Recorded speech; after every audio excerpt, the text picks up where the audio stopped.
Aí, então, gente, o Júlio acabou de falar sobre o Lambda, né, que é um modelo treinado, assim, refinado, ajustado, né, especialmente para o uso de diálogos. E no nosso caso, agora, uma evolução disso é que a gente pode falar, né? Por isso que também creio que o Casanova ele colocou para a gente nessa família Lambda Palm Family, que é o tema do nosso grupo nesse começo. A gente vai trazer um outro modelo construído. A gente estava até discutindo, se não me engano, é esse que está em produção agora, no Do It, no É. Bar, e etc. E ele é o Palm. O Palm ele vem de. Esse PA vem do Pathways, que é essa arquitetura para lidar com sistemas de machine learning, e é um language model escalado também, ou seja, algo treinado, mas que também foi feito um ajuste fino. Então, a agenda foi. Deixa eu ver, tá indo, pronto. A agenda dessa parte da introdução, que diferentemente do Lambda, o Palm é um pouco maior, assim, o artigo.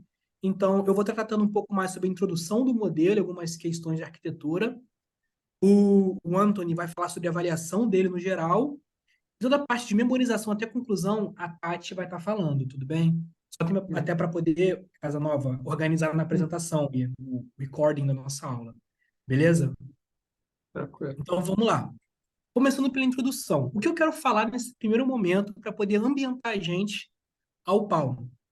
Eu vou trazer primeiro o modelo em si, depois eu vou trazer um pouco da arquitetura de solução dele, e por final eu vou trazer um pouco aspectos iniciais de treinamento.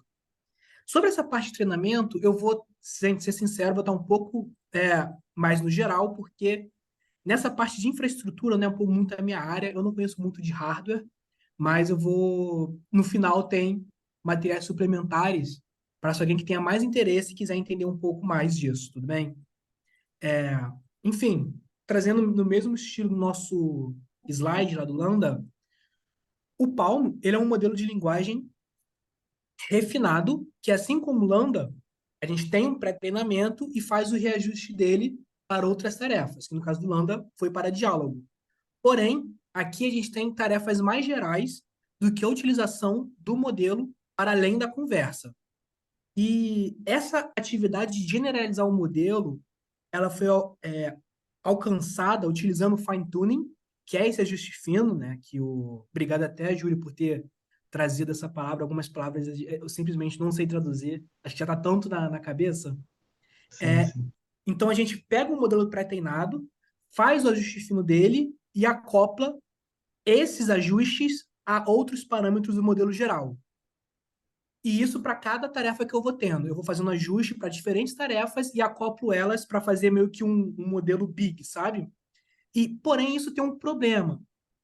Isso acarreta numa maior complexidade em termos de parâmetros e também maior operacionalidade na forma de que a gente for falar do deploy do modelo para aplicação no geral. Beleza? Sobre essa questão de complexidade de parâmetros, o Palm, por exemplo, ele é composto por 540 bilhões de parâmetros.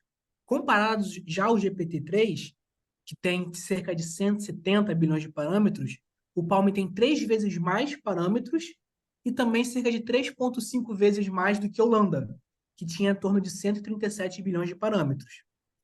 Porém, com um menor número de tokens do que o Lambda. Ele tem 780 bilhões de tokens e eles são bem... Os autores desse artigo, eles são bem confidentes ao falar e reforçam isso, de que esses tokens, por mais que não sejam trilhões de tokens, são 780 bilhões de tokens de muito boa qualidade, que eles foram processados através desse método, arquitetura de Pathways.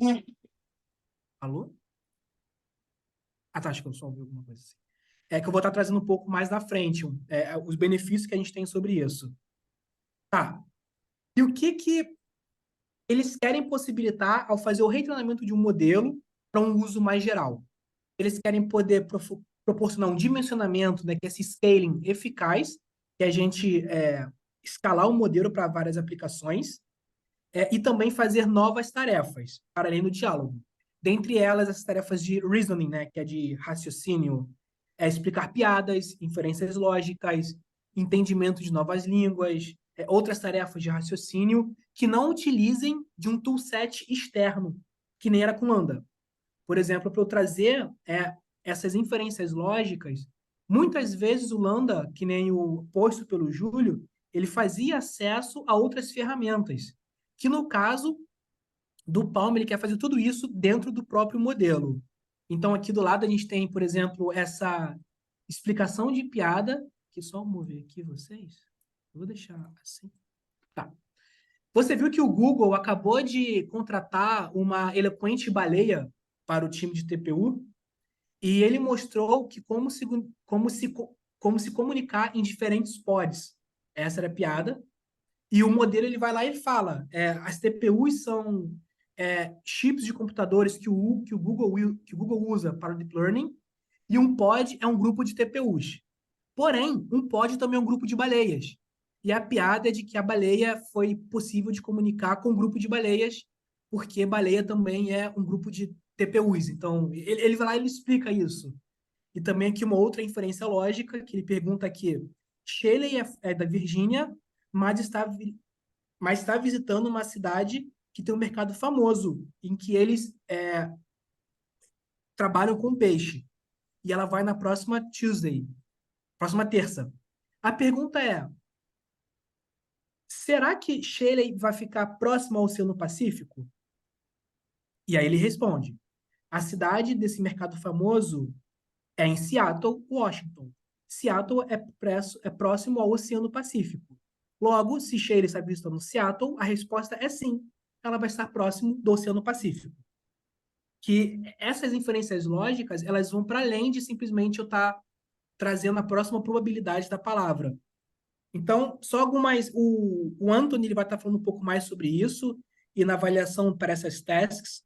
Mas uma outra coisa que a gente também quer possibilitar, né, com o Palm, que foi que se possibilitar com o Palm, é essa melhoria contínua de parâmetros, né, que vai de 8, escala de 8 para 62, para 540 bilhões de parâmetros, e um entendimento multilingual para mais de 150 línguas, para tarefas de coding, tradução, perguntas e respostas, e sumarização é a capacidade de criar resumos, e, por fim, questões éticas que a Tati vai estar abordando. Trazendo um pouco da arquitetura do modelo, eles não falam muito sobre isso. A gente estava até discutindo nas nossas reuniões de grupo de que uma das outras propostas que eles trazem no artigo é trazer essa arquitetura própria que eles utilizam, mas eles comentam o seguinte, que a arquitetura do Palm ela é a arquitetura padrão de transformadores, aqui adaptada construída pelos Vasvani, em 2017, com pequenas modificações. Então, aqui a gente tem dois inputs. A gente tem o input da palavra e o output dela. E a gente vai ter o output de probabilístico. Mas tem um bando de coisas aqui que a gente faz nesse meio. Ele primeiro vai ter uma ativação por switch LU, que são ativações switches. Isso daqui, gente, trazendo para vocês mesmo como informação, mas ele ativa pelo seguinte motivo: ele faz esse processamento, né, dos algoritmos de forma paralela e ele troca esse multi-head attention, que é a fórmula, que é uma função para processar as computações, né? Ele troca isso de uma função de atenção multi-head para uma função de multi-query, que seria uma forma escalada desse multi-head attention.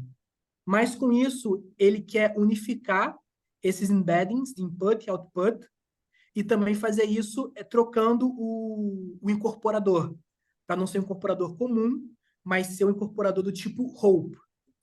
Isso aqui. Só para falar, então, que a arquitetura dele é dessa linha, é uma modificação da arquitetura do Transformers normais, rodando em paralelo e com feed-forwards aqui nas redes neurais. Beleza? Por fim, agora sim, o treinamento dele, ele foi feito com 780 bilhões de tokens, em que mais ou menos metade deles vem de conversas de rede social Um quarto deles, 27%, vem da páginas web filtradas, 13% vem de livros em inglês, os códigos contemplam 5%, a Wikipédia 4% e artigos de jornal também em inglês, eu esqueci que só foi um typo, gente, são em 1%. Tudo bem? E é justamente pelo fato das redes sociais contribuírem cerca de 50% do dataset que a gente também tem que ter tantas observações relacionadas à ética e segurança do modelo. E, por fim, essa estrutura de pathways, mais uma vez, essa introdução do artigo, por mais que seja bem extenso, muitas dessas coisas externas, como da arquitetura, o pathways, eles simplesmente explicam em 2, 3 linhas.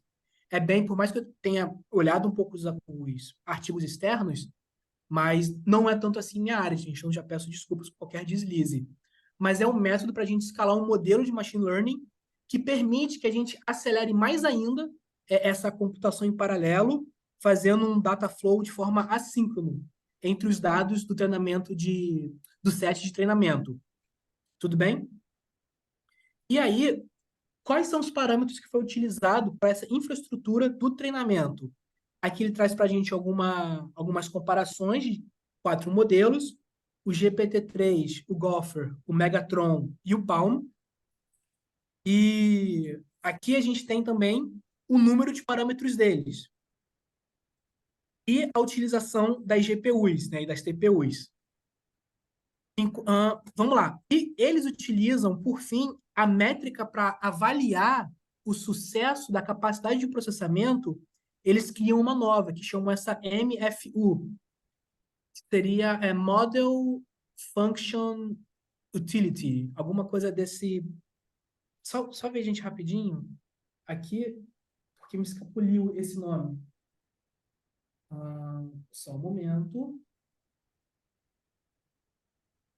MFU. Model Flops Utilization. É a utilização de flops pelo modelo, que basicamente é a taxa é a derivada, né, pela taxa de transferência dos números de tokens por segundo que o modelo consegue, assim, produzir pela utilização máxima da GPU. Então, no mundo ideal, em que eu tenho uma GPU, em que eu consiga utilizar ela ao seu poder máximo, quantos tokens eu consigo dar para a minha utilização dele? E eles falam que isso foi utilizado, essa outra métrica, porque eu consigo trazer uma comparação mais justa para diferentes tarefas e também diferentes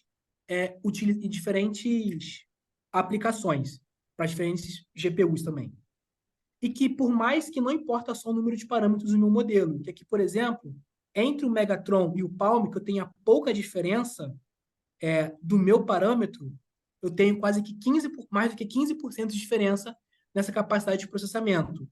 Muito disso é dado, eles explicam, que é pela utilização dessa 6.144 TPU, na versão 4, mas também pela capacidade da computação utilizada pelo Pathways.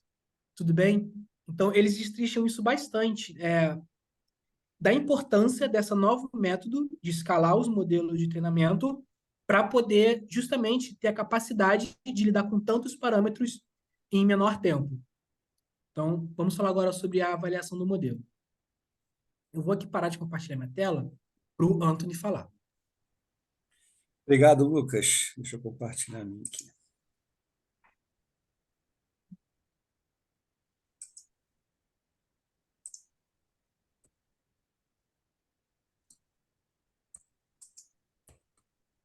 Tá, então, dando continuidade aí ao artigo do Palme, você tem uma sessão bastante extensa sobre os benchmarking que eles fizeram e basicamente, eles subdividiram, né, os benchmarks em algumas sessões. Começando por tarefas de processamento de linguagem natural em inglês, tarefas consideradas básicas. Então, eles reuniram essas tarefas nessa primeira parte. Depois, eles aumentaram a abrangência dos testes com o Big Bench e depois fizeram testes específicos sobre raciocínio lógico e matemático, coding, né, codificação, que a gente tem usado bastante, e tradução, né? Tem algumas outras subseções menores, mas essas são as principais. Tá? Então, eu vou falar um pouquinho de cada uma delas, e a ideia é trazer os resultados do modelo quando comparado a outros modelos, né? Esse artigo é de outubro de 2022, então as comparações são feitas com os modelos estado da arte daquela época, né? Um ano atrás é bastante coisa. Tá, então, começando aqui pelas tarefas que ele chama de básicas, né? Muito embora no campo da linguística não sejam tão básicas assim. E eles usaram 29 benchmarks, e são os mesmos utilizados em outros trabalhos relacionados, citados durante o artigo. Então, temos tarefas de question answering. Essas primeiras tarefas, elas são sobre qualquer tópico, mas fechados no conhecimento adquirido pelo modelo durante seu treinamento, ou seja, não é permitido que ele saia para acessar uma informação externa. Tá? E aí aqui tem o Trivia, que há, o Natural Questions e o Web Questions. Temos tarefas do tipo close completion. Tarefas do tipo close são aquelas em que você remove palavras de uma sentença, né, e pede ao modelo para preencher as lacunas. E, de acordo com o preenchimento dessas lacunas, uma pontuação é dada, uma pontuação maior ou menor é dada para a resposta. As tarefas de completion são correlatas, né? Quer dizer, você dá o início de um texto e pede para o modelo completar e avalia a coerência do texto que ele inseriu, né? A coerência e a relevância do texto que ele inseriu. Então, aqui tem o lambada, ela swag e o story close. Tem as tarefas do tipo Winograd, que são aquelas em que você tem um termo ambíguo na sentença. Então, ele dá o exemplo de uma sentença que é assim: o troféu não cabe na mala porque é muito grande. Né? E aí o grande, para a gente, é óbvio que o grande, né, se refere a troféu, mas para o modelo, isso pode ser um desafio. Né? Então, existem uma série de tarefas de compreensão dessas nuances linguísticas que fazem parte desses benchmarks chamados Winograd, né? E uma variação Winograd. Temos tarefas de raciocínio comum, né? Que são aquilo que é óbvio para a gente, mas que não é óbvio para o modelo, né? Está chovendo, então se eu sair lá fora sem guarda-chuva, eu posso me molhar. Né? Isso é um desafio, né, na comunidade. Esse tipo de aprendizado é um desafio e que, repara, cada vez que um modelo tem mais esse raciocínio de senso comum, mais ele consegue conversar com os seres humanos parecendo né? Quer dizer, o diálogo com o ser humano fica muito aprimorado quanto mais senso comum ele tiver. As tarefas de compreensão de texto em context são aquelas em que você fecha o contexto, né?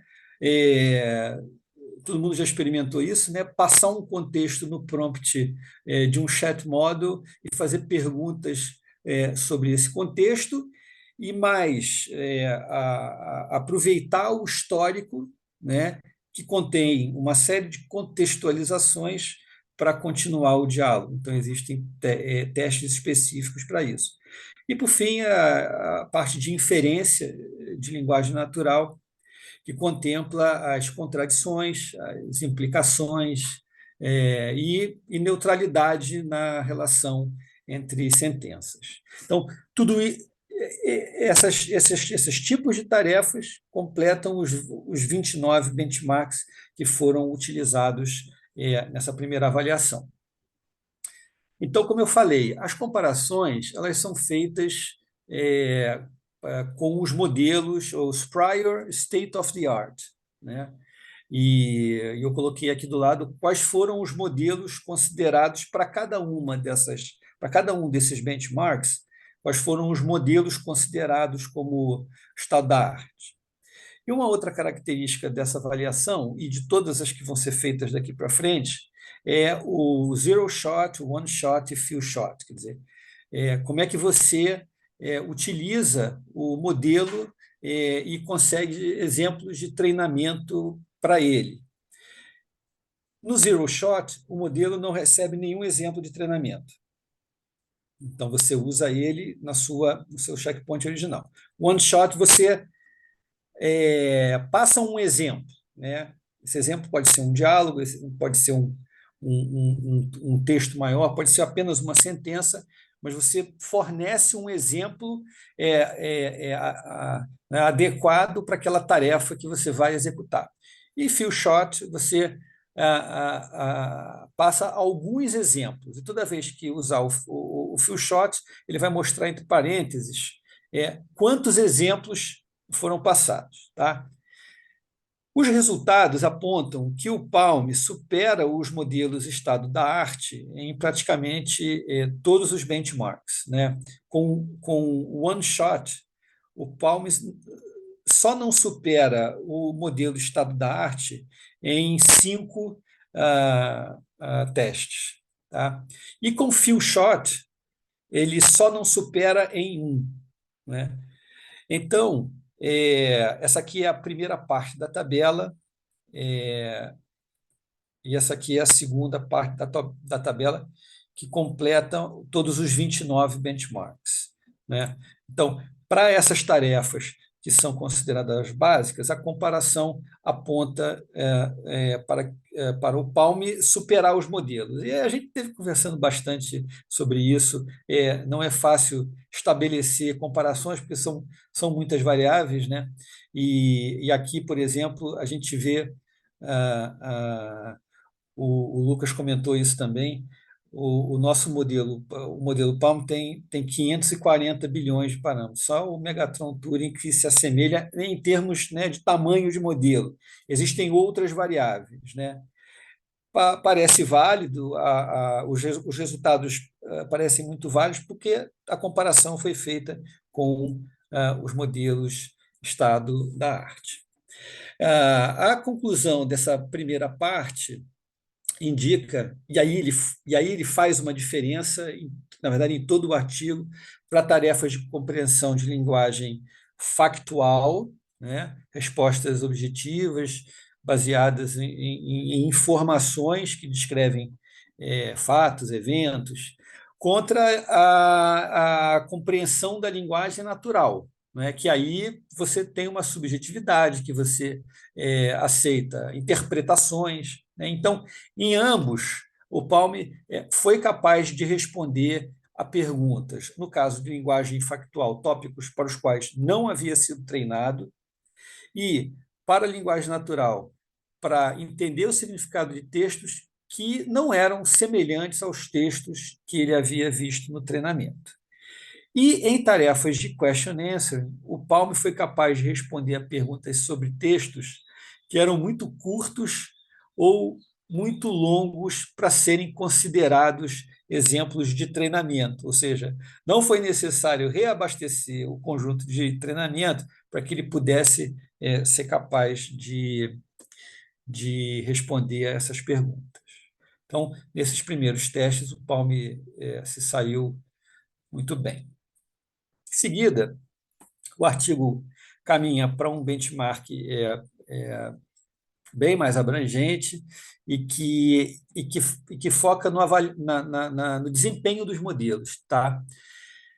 E aí, novamente, ele fala de linguagem factual e linguagem natural, mas estende a linguagem natural para a linguagem natural criativa. Né? E aí ele vai avaliar também a geração de textos com tradução automática, né?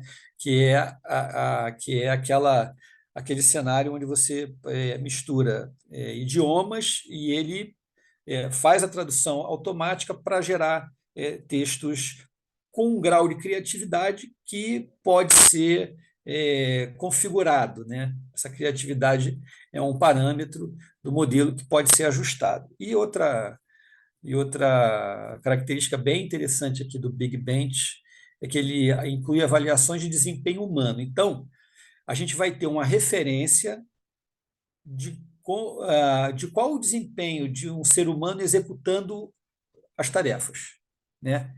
E essa referência, ela vai, segundo o artigo, é bastante importante para a evolução dos modelos de linguagem, porque a gente observa, né, que tarefas que um modelo é capaz de fazer tão bem quanto um ser humano, né, e quais são aquelas tarefas que ainda têm ainda um caminho a percorrer, né, para chegar nesse desempenho, ainda que médio. Tá? Então, é, é, existem aqui, nesse benchmark, mais tarefas do que a gente viu na primeira parte. Tá?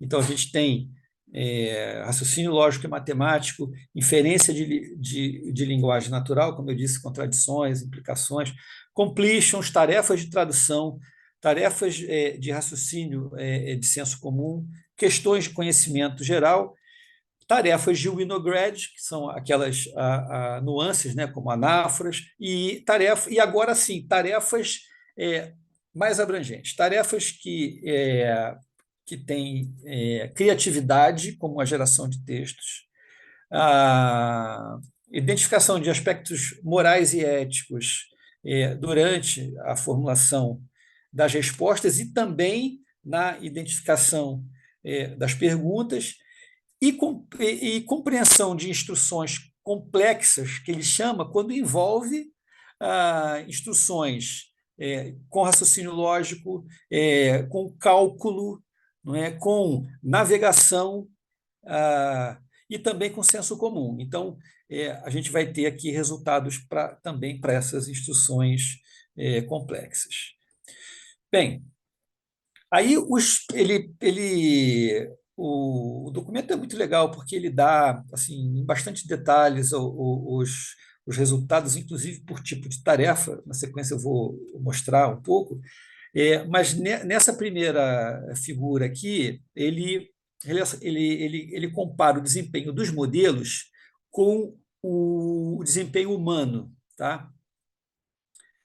O tracejado mais clarinho é o desempenho médio, né? E o tracejado em negrito ali é o melhor desempenho humano. E é possível observar que os modelos Palm, o Palm com 5 shots, né, é o único que supera o desempenho médio humano. Isso considerando, nesse gráfico da esquerda, tá? Considerando 58 tarefas que ele considera como o conjunto clássico do benchmark. Tá? Então, apenas o Palm 5 Shot que supera o desempenho médio. Né? E aí ele traz o GPT-3, né, o Tintila, lá da Neurips do ano passado, e o Gopher. Você vê que o Gopher também teve um bom desempenho. No gráfico da direita, ele faz o benchmark com todas as tarefas, com o conjunto completo. E aí, nesse teste, tanto o Palm com 5 shots quanto o Palm com 1 shot supera o desempenho médio humano. Tá? E aí, como eu disse, ele mostra também o desempenho do Palm, 5 shots, com tarefas específicas. Não é? Em muitas delas, né, como a inferência lógica, question answering com linguagem factual, o modelo supera e chega bem perto do melhor desempenho humano. Né? Entretanto, em outras tarefas, né, como, por exemplo, aqui a tarefa de navegação, o desempenho fica bem abaixo. Essas tarefas de navegação são instruções simples de movimentação, né? 5 passos para frente, 5 passos para a esquerda, 2 para frente, 7 para a direita. Cheguei ou não ao meu ponto inicial, né? Cheguei ou não ao meu destino, né? São instruções simples de movimentação, mas que os modelos, nesse momento aqui, em outubro de 2022, não foram capazes de atingir o desempenho médio humano. Ok.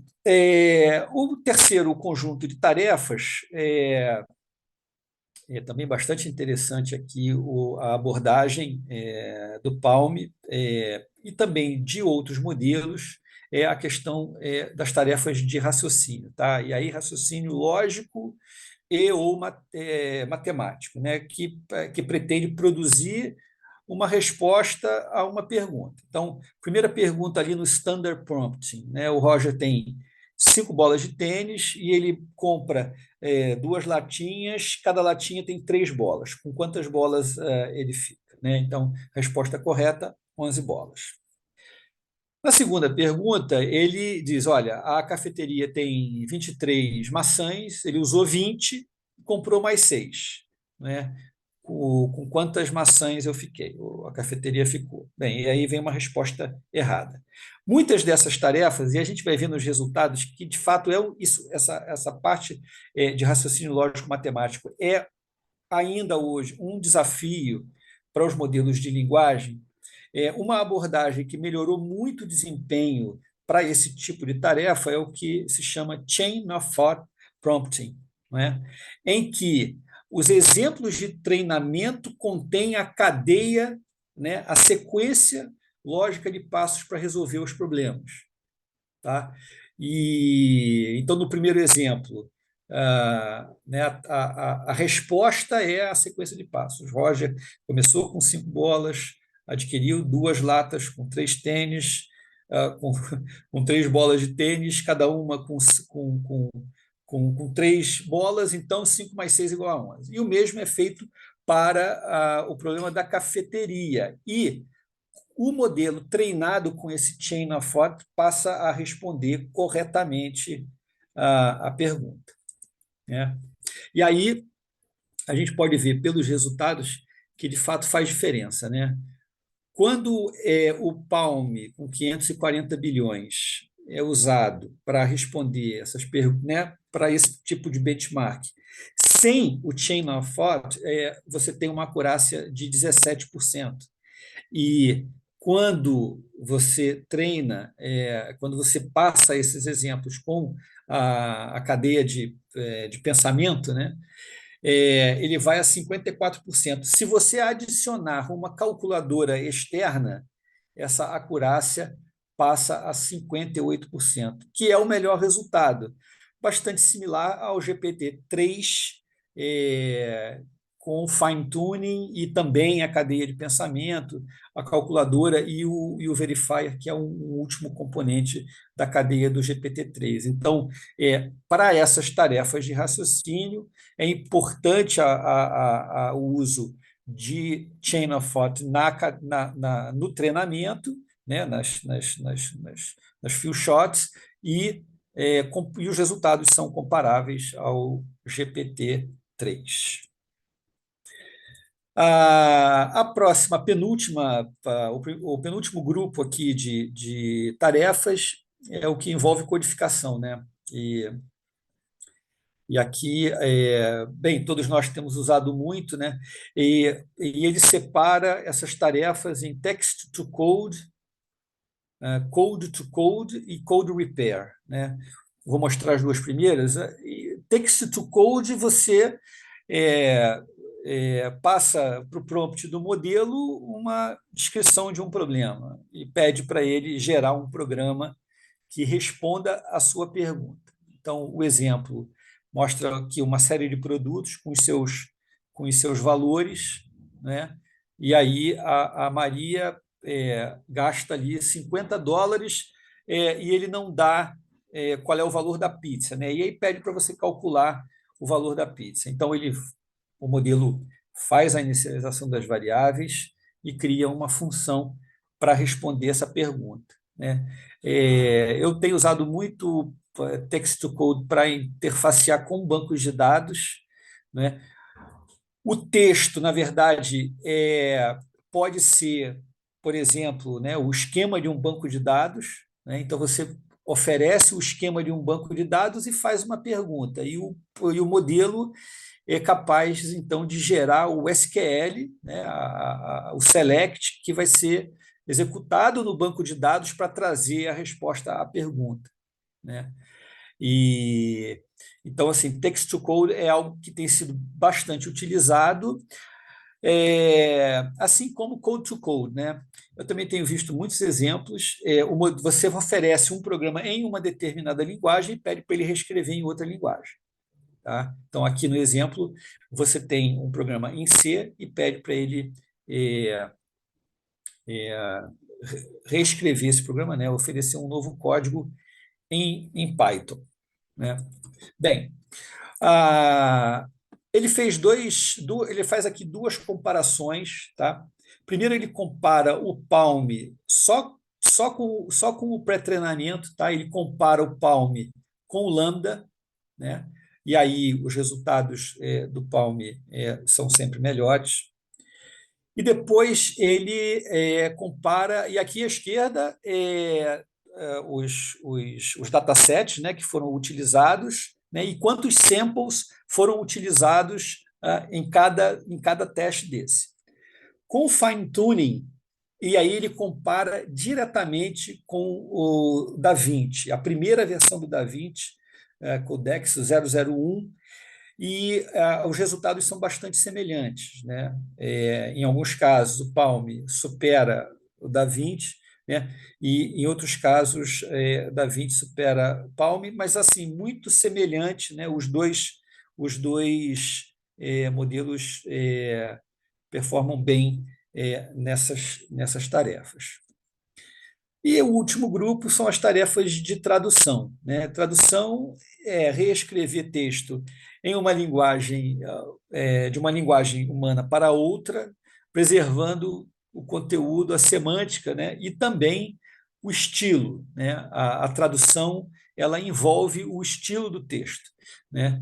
E para isso foram usados os conjuntos WMT, né? Que é bastante clássico para tradução, e ele dividiu os testes em pares de idiomas centrados no inglês, ou seja, inglês como origem ou com destino, e aqui ele usou o English French com mais de 10 milhões de exemplos, o English German com entre 1 a 10 milhões e o English Romanian com menos de 1 milhão de exemplos. Ele faz testes com pares de idiomas sem inglês, no caso French German, e sem usar o inglês como hop, né? Que também é uma outra abordagem possível, né? E também faz testes com idiomas com poucos recursos, né? E aí usa o Kazakh como exemplo. Bem, e ele volta a fazer a comparação com os modelos estado-da-arte, né? E aqui o Palm supera os modelos tanto com zero shot quanto com one shot e few shots, tá? Aqui para os idiomas com inglês, né? English centric e não raros, tá? Usando aqui o francês, o alemão e o romeno. Então, os resultados eles só são superados, tá? E assim mesmo, na maioria dos casos, vocês podem ver por pouca margem, quando são superados, né? Por modelos fine-tuned com aprendizado supervisionado, ou seja, modelos especialistas, né? Não generalistas como esses que a gente está comparando até o momento, tá? E para os idiomas sem inglês e raros, né? Aqui tem os resultados do Kazakh, né? Tanto o inglês como origem como destino. nota que o inglês como origem, né, tem os resultados o desempenho bem degradado, diferentemente de quando o inglês é o destino da tradução, né? E também assim o desempenho com idiomas também raros também sofre quando comparado, né, aos idiomas que não são raros e também quando comparados aos modelos fine-tuned. E aí ele apresenta as conclusões. Ele fala que a qualidade da tradução é melhor ao traduzir para o inglês, né, do que tendo o inglês como origem, né? Modelos fine-tuning são, na maioria, mais eficientes quando lidamos com idiomas raros, e os modelos generalistas, né, que dependem apenas da autossupervisão, podem ser tão eficientes quanto modelos especializados. Ele faz uma provocação abrangendo, né, essa conclusão para os outros tipos de tarefas também. E a provocação devemos treinar, né, modelos generalistas ou especialistas para tradução de idiomas, né? Baseado nessas observações de que o Palm performou bem diante, né, de modelos especialistas. Bem, eu termino aqui essa parte de benchmarking e passo a palavra, então, para a Tatiane, que vai falar sobre memorização, considerações éticas e outras questões aí do Palm. Excelente.